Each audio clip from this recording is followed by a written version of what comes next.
Hey, what's going on, guys? Moneyman Jeff here with another video. Today I have here with me Jonathan, one of my students, and I want to give him the opportunity to share his experience with you guys. I know a lot of you are watching the videos of me talking about phone flipping and what I buy the phones for, what I sell them for, and I share with you guys all that experience. But it's also nice to be able to see another perspective of someone who's actually doing it, someone who was at one point in your shoes watching a video on YouTube, took action, and now they're seeing results. So Jonathan, thank you for coming on board tonight. Appreciate it. Sure, man.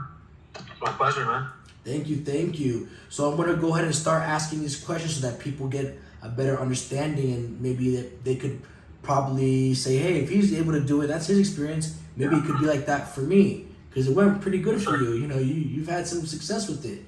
So before you got into phone flipping, before you got into the whole hustling and replacing the 9-to-5 job, what were you doing before phone flipping, and what made you decide to get involved with my program?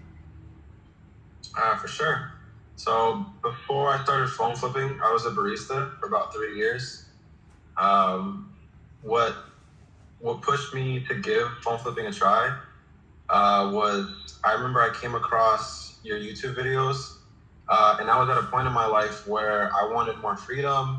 I was tired of kind of feeling like I was stuck on this hamster wheel of getting up, going to work, taking shit from people, taking shit from my boss, and not really having any control over my time or how much money I made.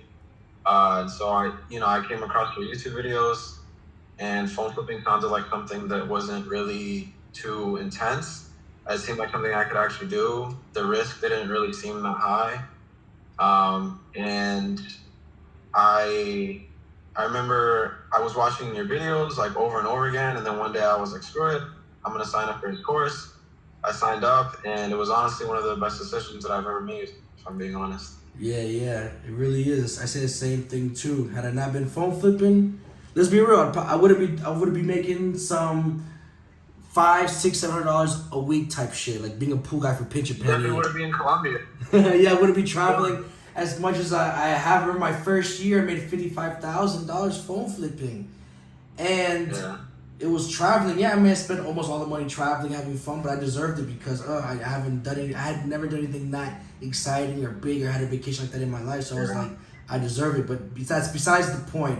But yes, your life starts to change little by little. You're not some multi-millionaire overnight. You're not going to be the extremely wealthy person driving a Lambo, obviously.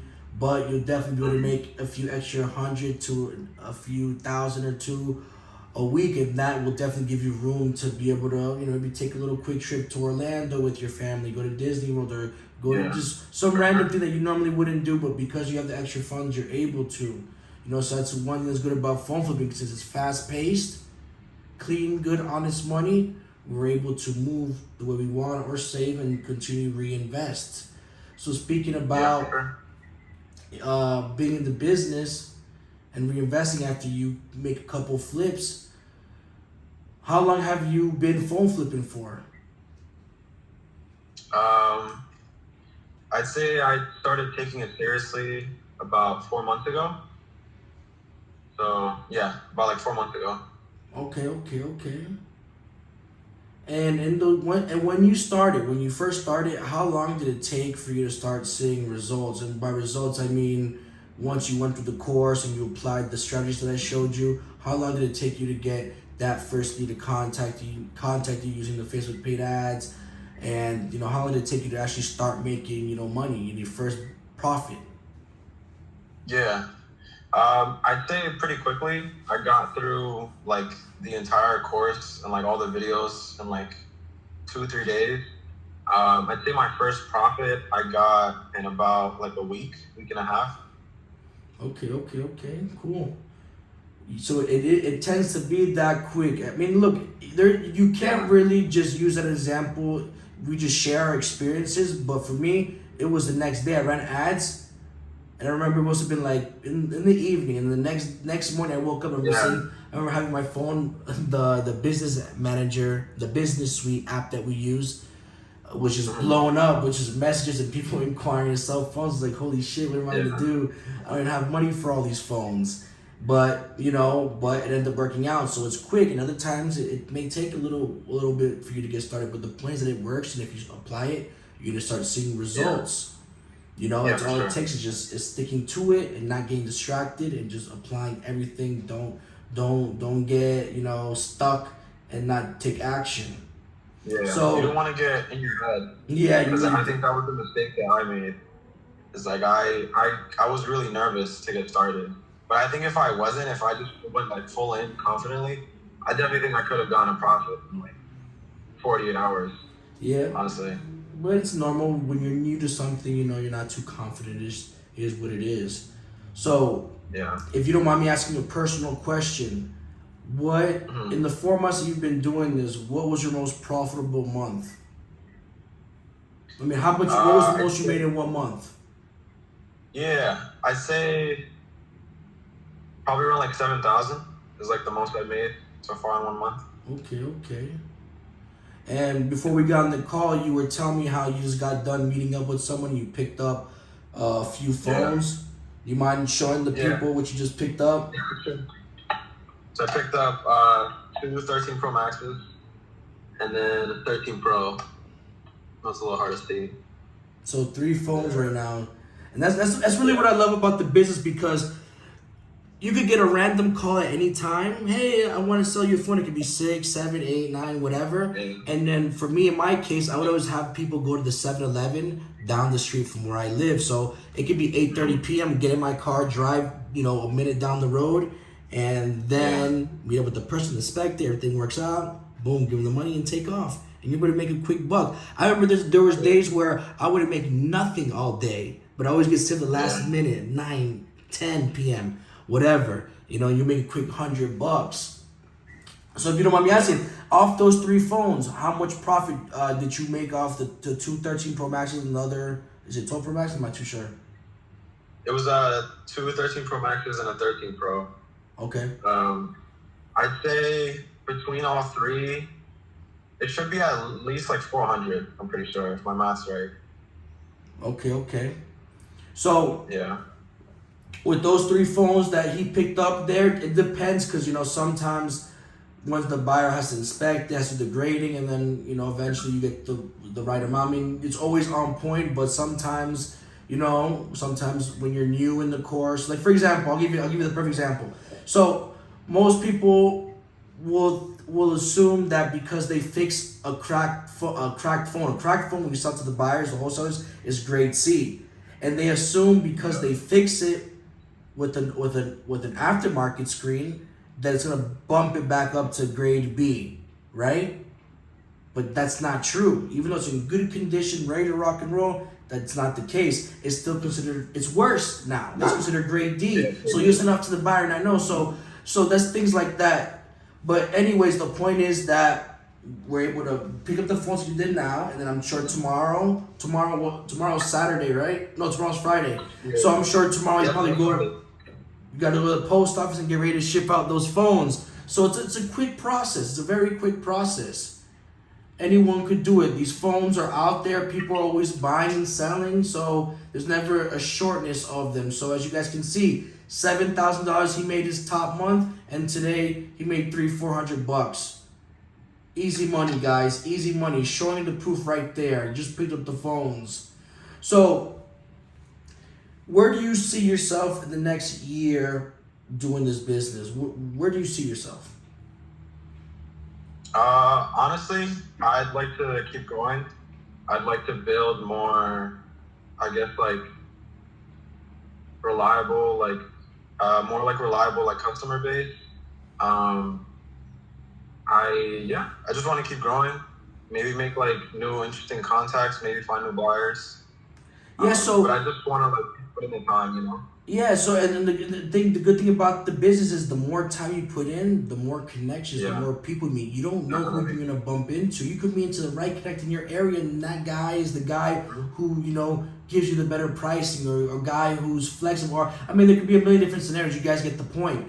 So just it's natural. The longer you're involved with something, the better you get. The more connection. It's just experience. It's what it is. Yeah. So. Yeah. That's good. Just keep it up, and you're gonna 100% get there. You're 100% get there. It took me almost 6 years, to become to become almost full-time active selling overseas. Whereas before, going into my 5th year, I would sell a few phones, maybe 20, 30 phones to a guy shipping out to DR, and then another 20 to some guy shipping to Brazil or whatever the case may be. But it was never a consistent. They would run out of money or they would stop buying for times. I never had a solid overseas buy with top pricing like I do now. And that's something after 6 years.